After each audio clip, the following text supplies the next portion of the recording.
유다 왕 요시야가 나라를 다스린 지 13년째 되던 해에 여호와 하나님의 말씀이 예레미야에게 임하였습니다. 예레미야는 이때부터 이제 선지자로 활동하면서 유다 나라가 완전히 멸망을 하는 시드기야 왕 때까지 여호와 하나님의 말씀을 유다 백성들에게 전하였습니다. 예레미야라는 인물을 보게 되면 인간적으로 볼 때 참 많은 고생을 한 선지자입니다. 심지어 그는 하나님의 말씀을 그 입에 담고 하나님의 말씀을 하나님의 백성들에게 전함에도 불구하고 죽음에 이르는 위기의 일들도 많이 겪었습니다. 그럼에도 불구하고 유다 백성들은 예레미야 선지자가 전하는 여호와의 말씀을 듣지 않았습니다.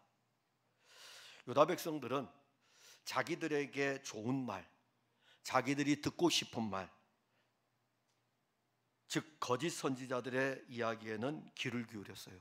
내가 원하는 것들을 해줄 때에 사실 우리가 이 예레미야 선지자가 나오게 되면은 항상 유다 백성들을 보게 되면 유다 백성들은 바벨론의 포로로 끌려가지 않는다 이겁니다. 왜 우리가 하나님의 백성인데 왜 우리가 망하느냐 이겁니다. 하나님 우리를 보호해 줄 것이고 하나님 우리를 이 땅에서 기름지게 해줄 것이고 하나님 우리를 넘치게 해줄 것이고, 그런데 여호와 하나님이 예레미야에게 준 말씀은 아니다. 이 백성들이 내게 범죄하였으므로 돌아오라고 그렇게 이야기를 해도 돌아오지 않기 때문에 나는 이들을 징계하여서 바벨론에 멸망당하게 할 것이다. 그러나 70년 뒤에는 다시 돌아오게 할 것이다. 거짓 선지자들은 백성들을 자꾸 미혹하는 거죠. 백성들이 보기에 좋은 말만 전하는 거예요. 그러나 예레미야 선지자는 백성들이 듣기 싫어도 하나님이 자기 입에 말씀을 주셨으니까 그 말씀을 전하였습니다. 임박한 멸망이 지금 눈앞에 다가오고 있습니다. 그럼에도 불구하고 여전히 하나님의 백성들은 이렇게 생각합니다. 하나님이 우리를 보호하여 주신다고. 그렇게 거짓 선지자들은 유다 백성들을 계속 미혹했습니다. 여호와 하나님은 자기 백성들이 말씀을 듣지 않아도 계속해서 말씀을 주었습니다. 드디어 오늘 우리 본문에 보게 되면 예레미야 선지자가 증언한 대로 유다 나라가 바벨론의 공격을 받았습니다. 그리고 멸망을 이 예루살렘 성이 함락이 됐습니다. 이게 바로 바벨론 2차 침략입니다. 바벨론은 3번에 걸쳐서 유다 나라를 침략을 하는데 지금 오늘 본문은 두 번째 침략했을 때의 상황입니다. 그래서 이 침략으로 해서 예루살렘 성이 무너지고 유다의 왕을 비롯해 가지고 왕족들, 유능한 사람들이 바벨론의 포로로 끌려갔습니다. 그때 이제 여호와 하나님께서 예레미야 선지자에게 여호와의 성전 앞에 놓은 무화과가 담겨져 있는 두 광주리를 보여주었습니다. 한 광주리 안에는 처음 익은 듯한 아주 좋은 무화과가 그 광주리 안에 가득하였습니다. 그런데 한 광주리 안에는 먹을 수 없는 아주 나쁜 무화과가 거기에 가득하였습니다. 여호와 하나님은 예레미야 선지자에게 여호와의 성전 앞에 있는 두 무화과 광주리를 통해서 이렇게 말씀하십니다. 포로로 끌려간 유다 백성들을 돌보실 것이고 그들을 위해서 일하실 것을 말씀하십니다. 바벨론의 침략으로 인해서 비참하게 끌려간 그 포로들에 대해서 유다의 남은 백성들은 어떤 생각을 가지고 있을까요? 2차 바벨론 침략해서 성이 무너졌어요. 왕이 포로로 잡혔고 신하들이 포로로 잡혔고 유능한 사람들이 포로로 끌려갈 때에 남아있는 사람들은 어땠을까요? 다양하겠죠. 끌려가는 사람들이 불쌍하다든가 연민의 정을 가질 수 있을 것이고, 또 한면에서는 그래 저 끌려간 사람들은 신앙이 별로 안 좋아, 그렇게도 이야기할 수 있을 것이고 다양한 이야기를 서로 할 수 있었을 것입니다. 그들은 눈에 보이는 현상을 가지고 판단하는 것을 좋아합니다. 그러니까 우리가 이런 것들은 좀 조심해야 됩니다. 우리가 예수를 믿어도 큰 질병에 걸릴 수 있습니다. 예수를 믿어도 그냥 우리가 얻었던 모든 것들을 다 잃어버릴 수도 있습니다. 그런데 남아있는 것이 있어요. 예수님은 큰 질병 가운데도 남아 계시고 모든 것을 다 잃어버렸을지라도 예수님은 남아 계십니다. 그런데 우리는 그 넘어진 그들을 향해서 그 넘어진 그들 안에 있는 예수님을 보지 못하고 이렇게 이야기하죠. 예수를 믿으려면 똑바로 믿어야지.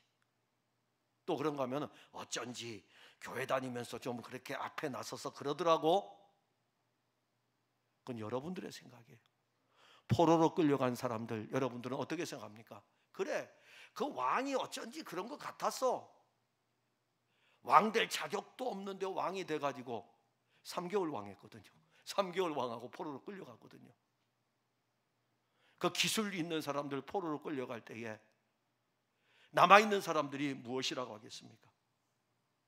눈에 보이는 현상을 통해서 판단하는 거 우리 정말 좋아합니다.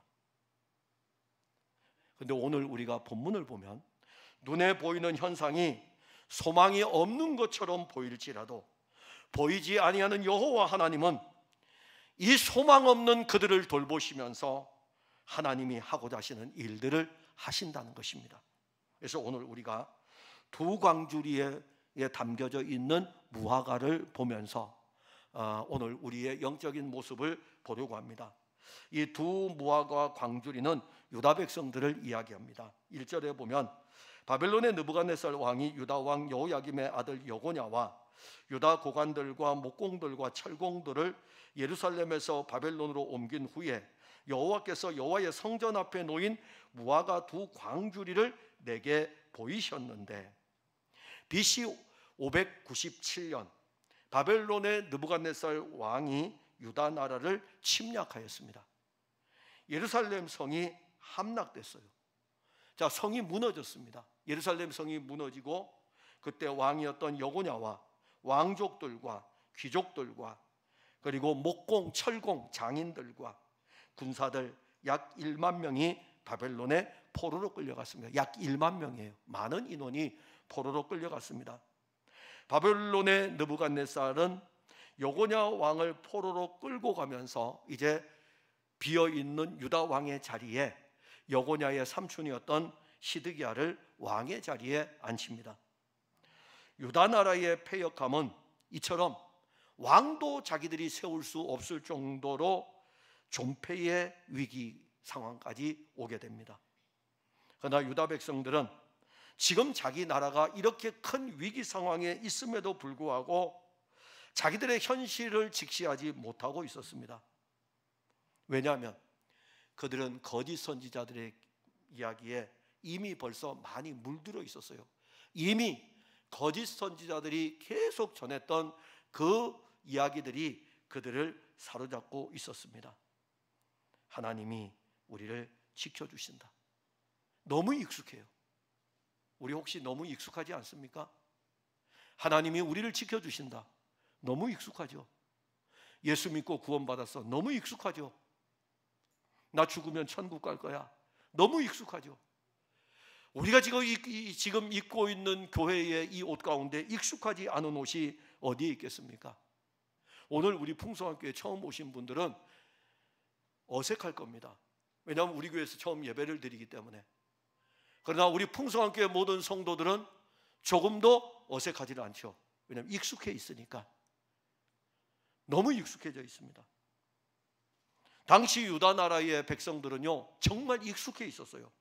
우리는 하나님이 지켜주신다. 지금 두 번째 무너졌잖아요. 1차 바벨론 침략 때 한번 무너졌다고요.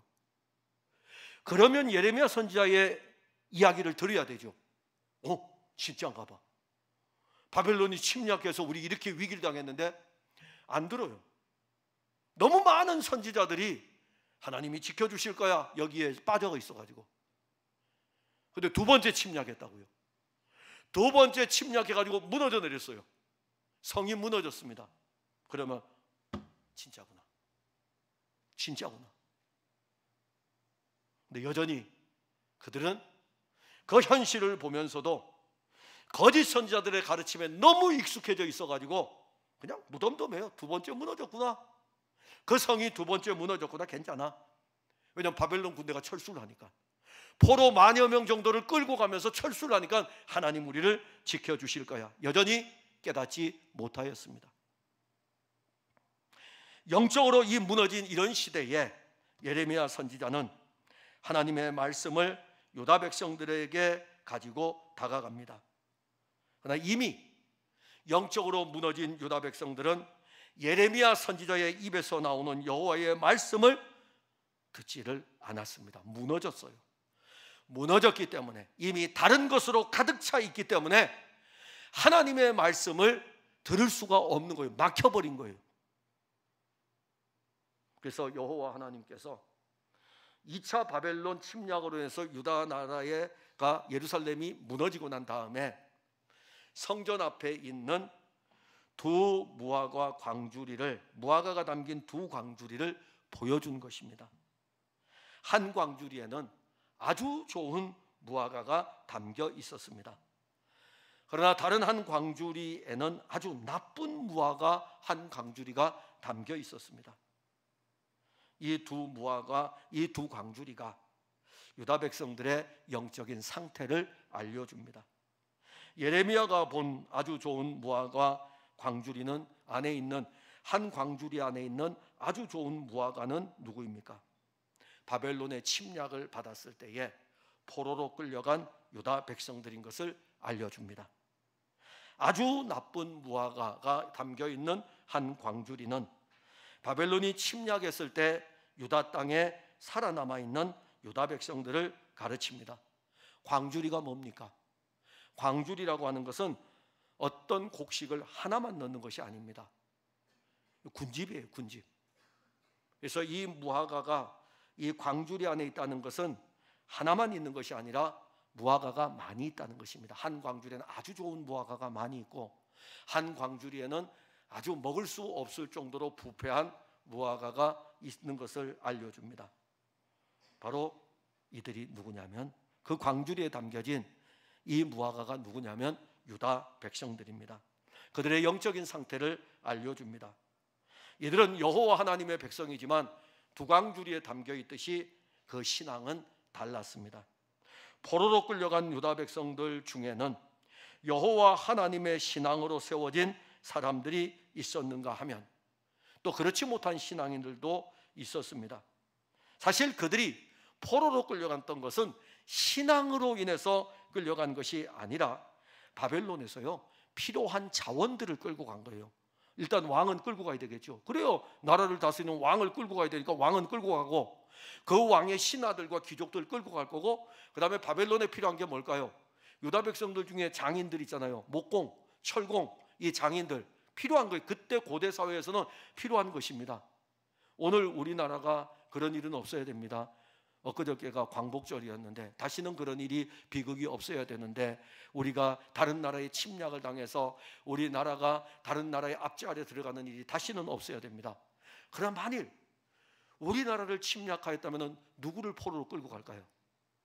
저를 포로로 끌고 갈 것 같습니까? 저 같은 사람은 처형이고요.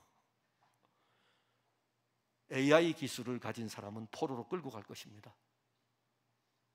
앞서가는 선진 기술을 가지고 있는 사람은 포로로 끌고 갈 것입니다. 왜냐하면 그 나라에 필요하기 때문에. 당시의 철공과 목공은 그 시대에 정말 필요한 인재들이에요. 그래서 철공과 목공들을 끌고 갔습니다. 군사들을 필요하죠. 그래서 군사들도 끌고 갔어요. 필요한 자원들을 끌고 간 것이지 신앙이 좋아서 끌고 간 것이 절대로 아닙니다. 그러면 남아있는 백성들 중에는 신앙으로 사는 사람들이 있었는가 하면은 아니에요. 신앙으로 살지 아니하고 여전히 그냥 익숙한 대로, 그래 하나님 우리를 돌보아 주실 거야, 우리는 하나님의 백성이야 하는 사람들 거기에 여전히 남아있기도 합니다. 이 무화과의 두 광주리에 담겨있는 이 무화과는 이 시대의 교회의 모습이에요. 이 한 광주리가 지금 우리 풍성한 교회에 있다고요. 여기에 지금 이렇게 많이 담겨 있잖아요. 이 광주리 안에 여러분들이 많이 담겨 있습니다. 여기뿐입니까? 우주적 교회로 보면 이 큰 광주리 안에 예수 믿는 사람들이 얼마나 많이 담겨 있습니까? 교회는 예수 그리스도를 머리로 삼고 있습니다. 교회는 그리스도의 몸입니다. 교회와 예수 그리스도는 뗄 수 없는 관계입니다. 그래서 우리가 물어보면 그러죠. 여러분, 한국 교회를 볼 때에 희망이 있습니까? 없습니까? 그래서 교회를 진단하는 교회학자들은 이렇게 이야기합니다. 한국 교회는 소망이 없어. 소망이 없어. 이제 다음 세대로 연결될 수 있는 이 길이 막혀버리고 있는 상황입니다. 앞으로 20년, 30년이 지나게 되면은 우리의 후세대들 중에 교회에 남아있는 젊은 사람들은 없을 거야. 이렇게 이제 진단을 해요. 진단이 필요합니다. 그래야 대책을 세우니까. 그래서 소망이 없다고 이야기를 해요. 소망을 어디서 두냐면은 어떻게 해서 전에 교회를 살려야 된다는 측면으로 접근합니다. 그러나 교회는 소망이 있습니다. 왜냐하면 교회의 머리가 예수님이기 때문입니다. 교회의 머리가 예수님이기 때문에 예수 그리스도가 이 땅에 오셔가지고 십자가의 구속의 사건을 이루고 오순절 예루살렘에 성령이 강림하고 나서 2000년의 시간이 지나는 동안에 미혹을 받기도 하고 박해를 받기도 하고 그 수많은 날들이 시간이 지나왔는데 교회는 여전히 존재합니다. 교회는 예수님 오실 때까지 교회는 이 땅에 있을 것입니다. 그런데 중요한 것은 그 교회가 존속하는 동안에 광주리 안에 담겨있는 무화과, 여러분들은 어느 광주리에 담겨있는 무화과가 좋겠습니까? 부패하고 냄새나고 썩은 무화과입니까? 아니면 정말 이렇게 처음 익은 무화과처럼 먹음직스러운 그런 무화과가 담겨져 있는 광주리를 여러분들은 원하십니까?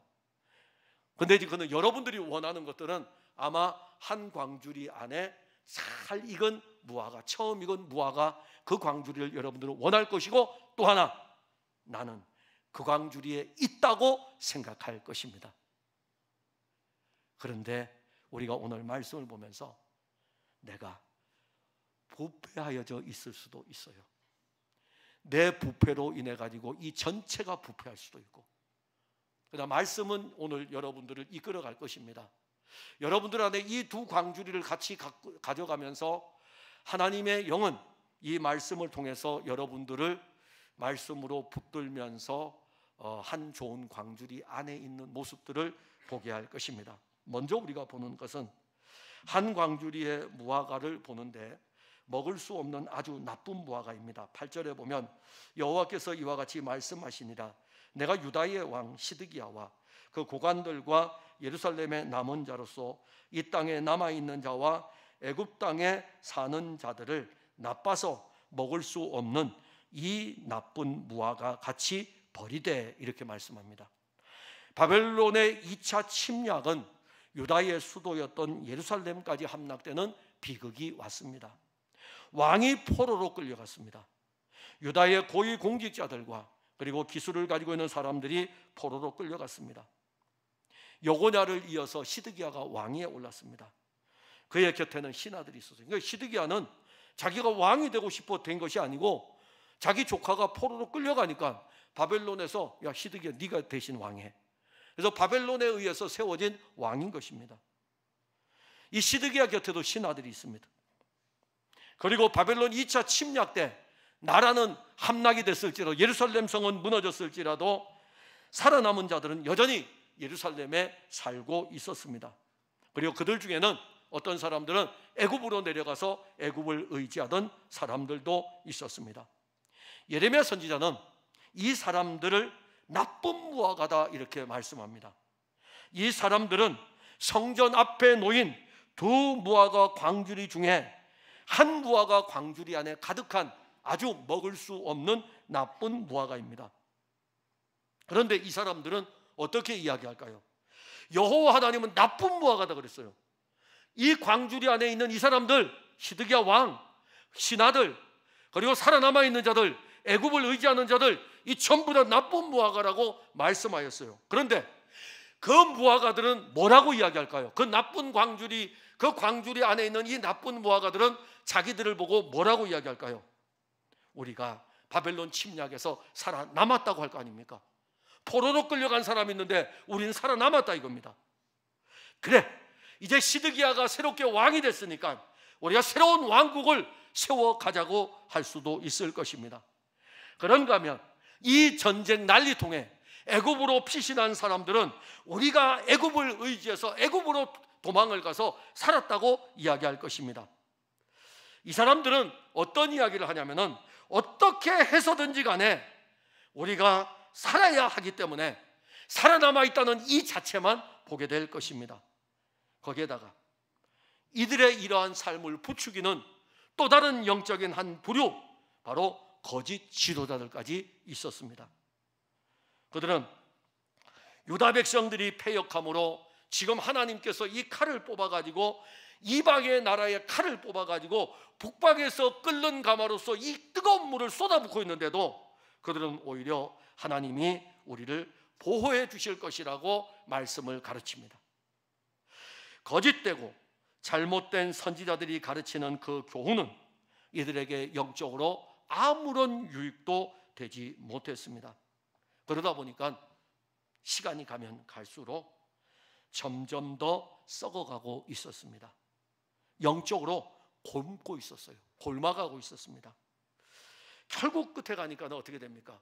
먹을 수 없는 단계까지, 먹을 수 없는 나쁜 무화과로 가게 됩니다. 여호와 하나님은 이들을 그대로 두지 않으시죠. 자기들 생각에는 하나님 보호해 주실 거야. 우리는 포로로 끌려가지 않았기 때문에 그봐, 여호와 하나님이 우리를 지켜주시잖아, 이렇게 이야기하고 있을 때 여호와 하나님은 예레미야를 통해서 말씀하십니다. 본문 9절에 세상 모든 나라 가운데 흩을 것이다.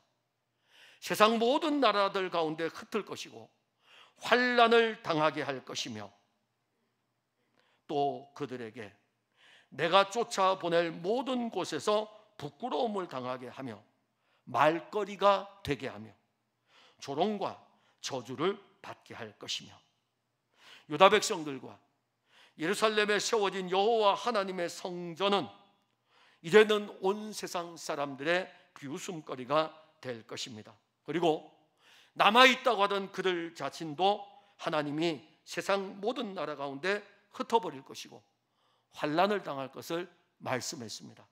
근데 더 중요한 거는요, 본문 10절입니다. 내가 칼과 기근과 전염병을 그들의 가운데 보내 그들이 내가 그들과 그들의 조상들에게 준 땅에서 멸절하기까지 이르게 하리라 하시니라. 유다는 여고냐 왕을 이어가지고 시드기야가 이제 왕위에 올랐어요. 새롭게 짜여졌어요. 새롭게 짜여진 이 신하들과 예루살렘의 남은 백성들이 시간이 지나면 어떻게 될까요? 조금씩 기력을 회복하게 되겠죠. 그리고 나라를 다시 한번 세워보려고 할 것입니다. 그래서 이 시드기야 왕은 외교를 통해 가지고 바벨론의 침략에 대비해서 애굽과 손을 잡게 됩니다. 시드기야가 왕위에 오른 지 10년이 지난 후에 시드기야가 애굽과 손을 잡은 것을 바벨론이 알고 바벨론은 다시 군사를 일으켜 유다 나라를 침략합니다. 시드기야 왕에게 주어진 10년의 시간이 이제 중요해요. 이 10년의 시간, 하나님께로 돌아오는 시간이에요. 여호와의 말씀으로 돌아와야 될 시간입니다. 왜냐하면 그 10년의 시간 동안에 예레미야 선지자를 남겨두었어요. 이 선지자를 남겨두었습니다.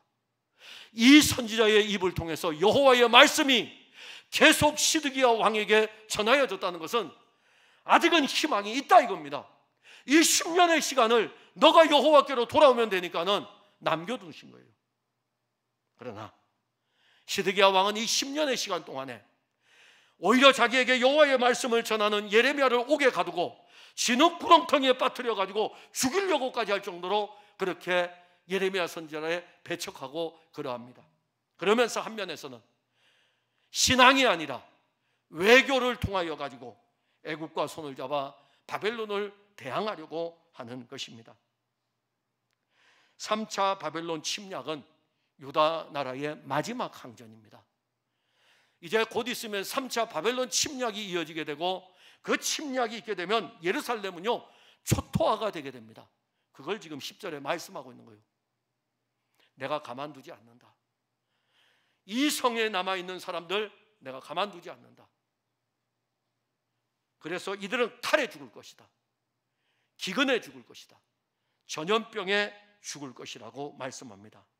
이 말씀이 어떤 의미입니까? 바벨론 군대가 오면 시드기야 왕은 결사항전을 하게 되죠. 바벨론 군대가 성을 겹겹이 에워싸요. 예루살렘 성을 겹겹이 에워싸고 성문을 출입하지 못하도록 만듭니다. 그럼 뭐가 생길까요? 음식이 들어오지 않으니까, 바깥에서 농사를 지은 곡식이 들어오지 않으니까 성 안에 남아있는 곡식을 먹고 그것이 떨어지게 되면 사람을 잡아먹는 일까지 일어나고 결국 굶주림에 죽을 것입니다. 그러면 굶주림에만 죽습니까? 물이 들어오는 물 근원을 끊어버리면요 이제는 전염병이 창궐하게 될 것입니다. 그래서 전염병을 이야기했던 거예요. 그 다음에는요 이 성이 무너지는 날 바벨론의 칼이 남아있는 자, 기근으로도 남아있고 전염병에도 남아있는 그들을, 바벨론의 칼이 그들을 죽일 것입니다. 이게 여호와 하나님이 예레미야를 통해서 하신 말씀인 것입니다. 들었을까요? 안 들었죠. 그들은 하나님의 백성임에도 불구하고 거짓 선지자들의 말에 계속 미혹돼서 세상을 의지하고 세상적인 방법으로 다가오는 전쟁의 위기를 헤쳐나가려고 하는 것입니다. 그래서 나쁜 무화과예요. 자꾸 썩어가고 있어요. 골마가고 있습니다. 결국에는 여호와 하나님께 바쳐질 이 아름다운 생명의 무화과가 먹을 수 없는 무화과가 되었습니다.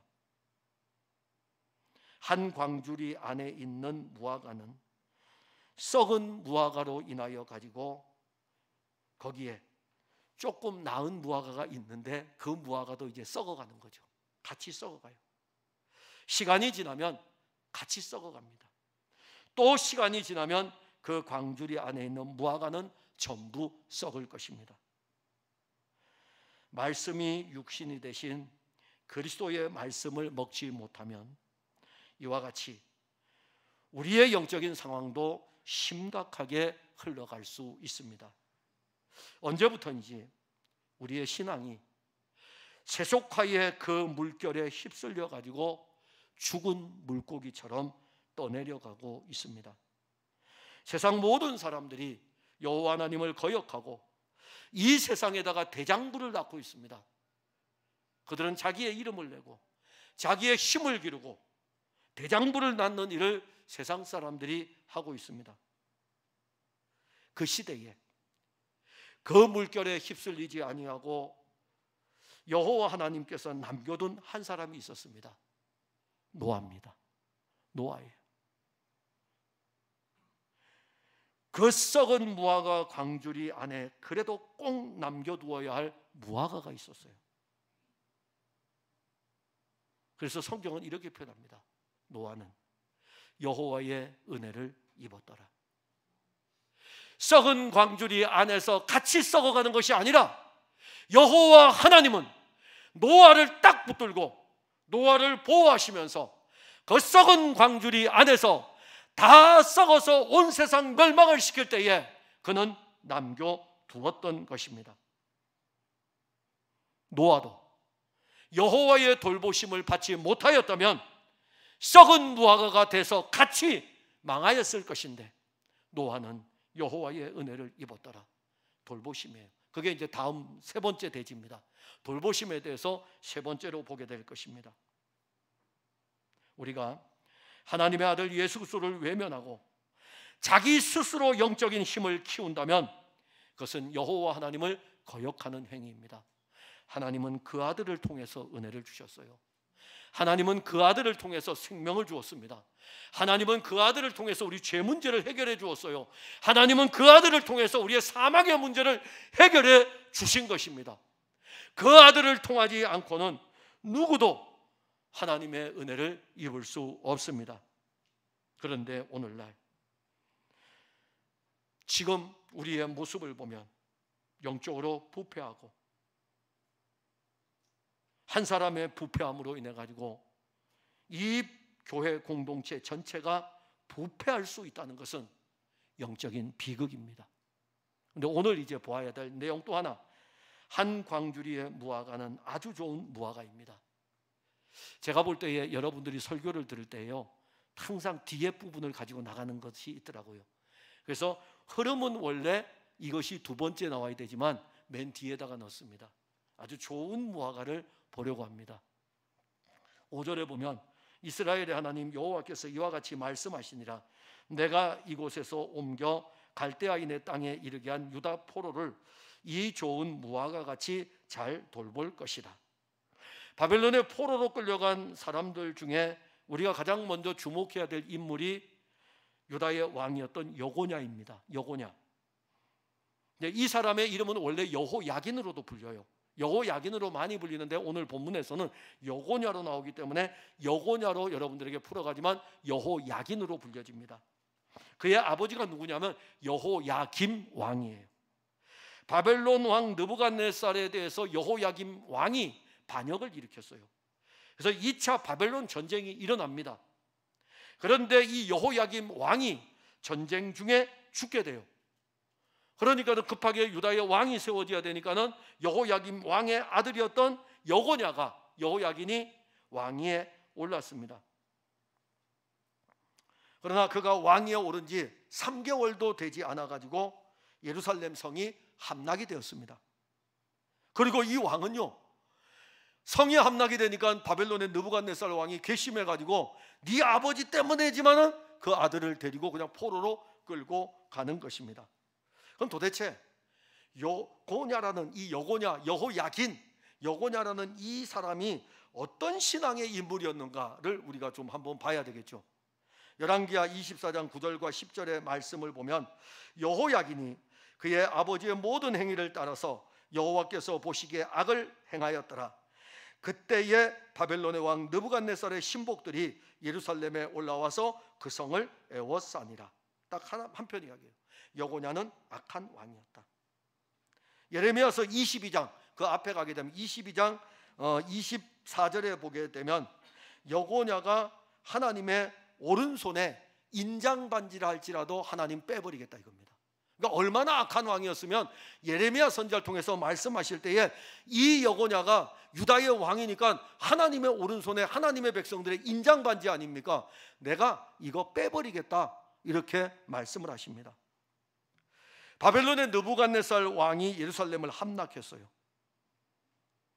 그리고 유다의 왕위에 올랐던 여고냐는 3개월밖에 안 돼서 이제 포로로 끌려가게 되고 철공들도 끌려가고 목공들도 끌려가고 군인들도 끌려가고 포로로 끌려갑니다.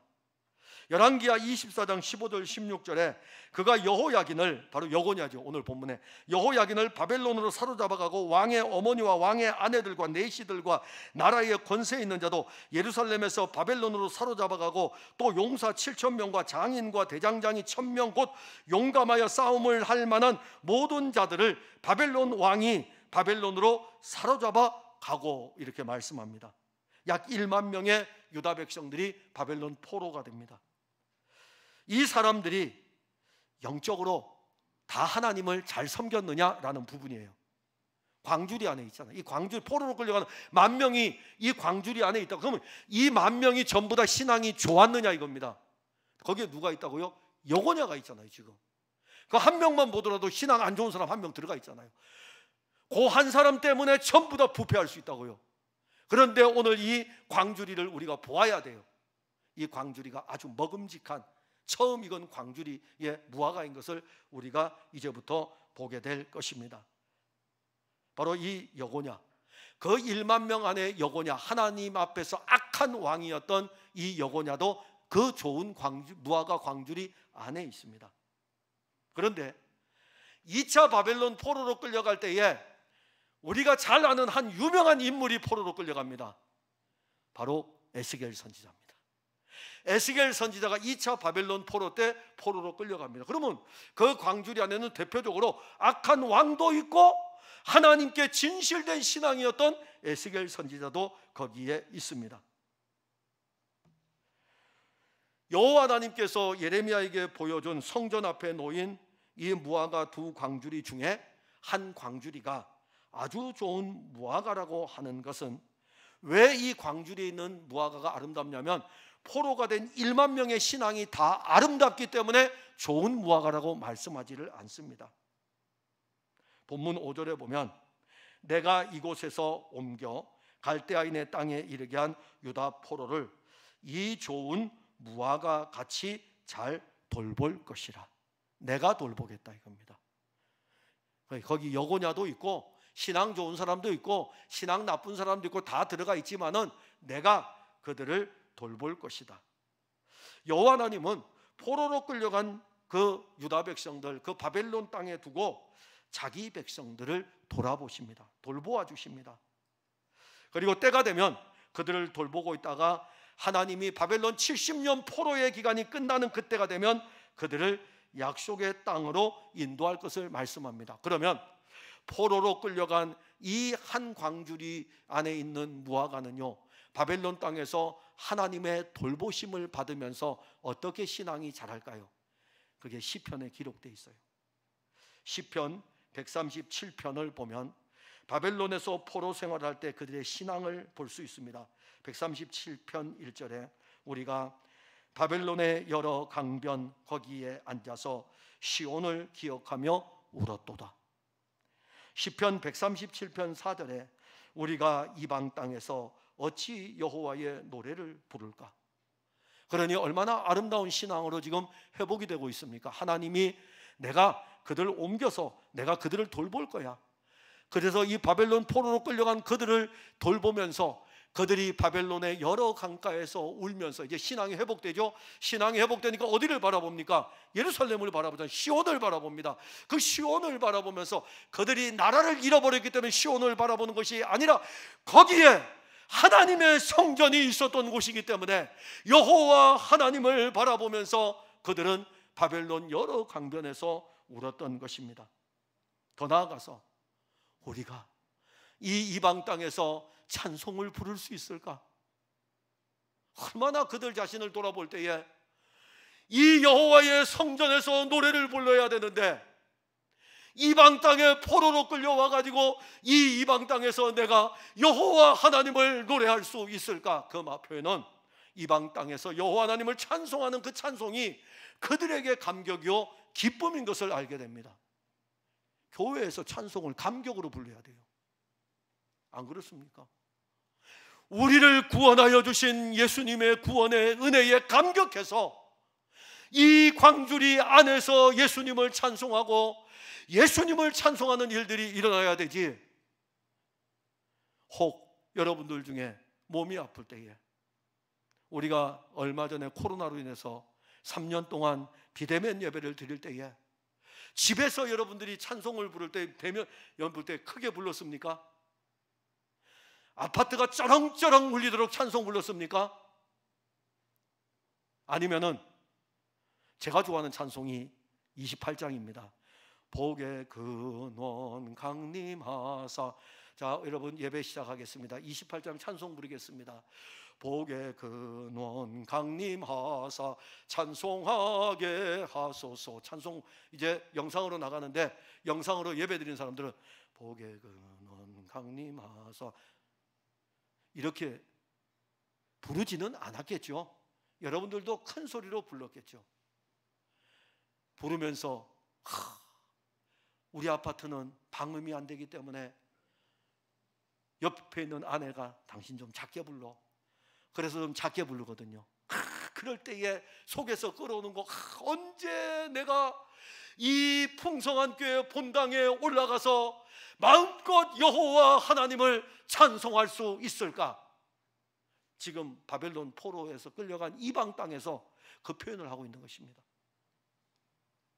자, 그러니 이들이 바벨론 포로 생활하면서 이렇게 자라는 중에 드디어 올라가는 날이 옵니다. 돌아가라 이겁니다. 바벨론이 멸망을 하고 페르시아가 세계를 지배하면서 고레스 왕이 다 돌아가라고 선포를 합니다. 그때 그들이 또 이렇게 노래를 부릅니다. 시편 126편 1절 2절에 여호와께서 시온의 포로를 돌려보내실 때에 우리는 꿈꾸는 것 같았도다. 그때에 우리의 입에는 웃음이 가득하고 우리의 혀에는 찬양이 찼었도다. 그때에 문나라 가운데서 말하기를 여호와께서 그들을 위하여 큰 일을 행하셨다 하였도다. 자, 돌아가면서 이제 찬송을 부르면서 얼마나 멋진 신앙입니까? 여호와가 우리를 위해서 이 큰 일을 행하셨다. 그 고백만 보더라도 신앙이 얼마나 아름다운, 정말 처음 익은 무화과 같은 그 광주리 안에 담겨진 처음 익은 무화과 같지 않습니까? 본문 6절에 보면 내가 그들을 돌아보아 좋게 하여 다시 이 땅으로 인도하여 세우고 헐지 아니하며 심고 뽑지 아니하겠고, 포로로 끌려간 유다 백성들을 여호와 하나님은 좋게 보았습니다. 그리고 돌보실 뿐만 아니라 그들이 포로에서 돌아오면 다시는 그들이 뽑히지 않도록 하실 것을 말씀하였습니다. 여호와 하나님은 돌보실 뿐만이 아니라 또 말씀하셔요. 그들이 여호와 하나님을 아는 마음을 그들에게 주실 것이라고 말씀하십니다. 그래, 너희들 날 몰라서 끌려갔지, 내 말 잘 안 듣고 그랬지. 그러나 걱정 마. 이 바벨론 70년 동안에 너희들이 여호와 하나님을 알 수 있도록 그 마음을 내가 너희들에게 줄 것이고, 그러면 너희들은 내게로 돌아올 것이다. 그게 시편 127편, 시편 137편, 126편 바로 회개입니다. 회개는 주께서 우리의 마음의 문을 열어 우리로 하여금 주께로 돌아가게 하는 것입니다. 예수님께서는 지금도 자기 백성들을 위해 일하고 계십니다. 육신을 입고 오신 하나님의 아들 예수님의 사역은 자기 백성들을 구원하는 일이었습니다. 그러나 아브라함의 자손이라고 하는 유대인들은 계속해서 예수님을 거절합니다. 계속 거절해요. 예수님은 자기 백성 구원하려고 그러는데 유대인들은, 바리새인들은 계속 예수님을 거절합니다. 예수님이 비유로 이제 포도원 비유에서 말씀하셔요. 대답하여 이르되 주인이여, 금년에도 그대로 두소서. 내가 두루 파고 거름을 주리니. 하나님 진노의 칼을 대고 싶은데 하나님의 아들이 청원을 하는 거예요. 아버지, 내가 일할게요. 내가 오늘 일할게요. 내가 금년에 일할게요. 이 비유의 말씀하고 예수님 또 일하셔요. 3년 동안 일하시잖아요. 3년 동안 예수님께서 거름을 주고 두루 이 거름이 잘 먹히도록 3년 동안 예수님께서 일하지 않습니까? 예수님은 지금도 자기 백성들의 굳어진 이 마음의 밭을 계속 파고 계십니다. 거기에다가 거름을 주고 있습니다. 아주 좋은 무화과는 스스로 맺어진 과일이 아닙니다. 우리는 본성적으로 우리 스스로 좋은 과일이 될 수가 없는 존재인 것입니다. 아주 좋은 무화과는 예수 그리스도의 돌보심이 있어야 되고 예수님의 손길 하나하나가 거기에 나타나야 돼요. 우리는 영적으로 패역한 자들이기 때문에 더럽고 부패한 것들만 자랍니다. 악한 본성만 자랍니다. 그대로 내버려 두면 우리 주변에서는 사망의 냄새만 날 뿐입니다. 예수님이 우리를 돌보아 주지 않으면 우리는 은혜도 모르고 살아갈 것입니다. 매일 매 순간마다 예수님의 돌보심은 우리에게서 예수 그리스도의 생명의 향기가 나도록 그렇게 이끌어 가십니다. 그래서 예수님은 지금 우리의 굳어진 마음의 밭을 예수님이 지금 그의 영으로 일일이 한 사람 한 사람 그 밭을 기경하고 있습니다. 그리고 이 말씀을 지금은 칼이 아니라 때로는 칼로 우리를 수술해야 되지만 오늘은 이 예수님이 여러분들을 칼이 아니라 보습으로, 밭을 일구는 보습으로 만들어 가지고 지금 이 시간 우리의 굳어진 밭을 기경하고 있는 것입니다. 그리고 거기에서 나온 돌들 하나하나 빼내요. 우리 너무 깊은 곳에 있는 세상이라는 돌 하나 빼내주고, 우리 너무 깊은 곳에 있는 근심과 염려의 가시들을 낫을 가지고 하나하나 제거하면서 우리를 돌보십니다. 이 돌보심의 은혜가 언제까지 계속되냐면 예수님 오실 때까지, 예수님 오실 때까지 계속됩니다. 사랑하는 성도 여러분, 우리는 주 예수 그리스도로 말미암아 한 광주리에 담긴 좋은 무화과입니다. 이제 이 안에서 넘어지는 거예요. 이 안에서 경주하는 것입니다. 돌보아 주시니까 이 안에서 넘어지고 이 안에서 골마 터져도 상관없어요. 왜냐하면 우리는 그리스도 안에 있기 때문에 그 안에 있는 우리를 예수님 돌보아 주십니다. 예수님은 자신의 몸인 교회 안에 우리를 두시고 계속 살피십니다.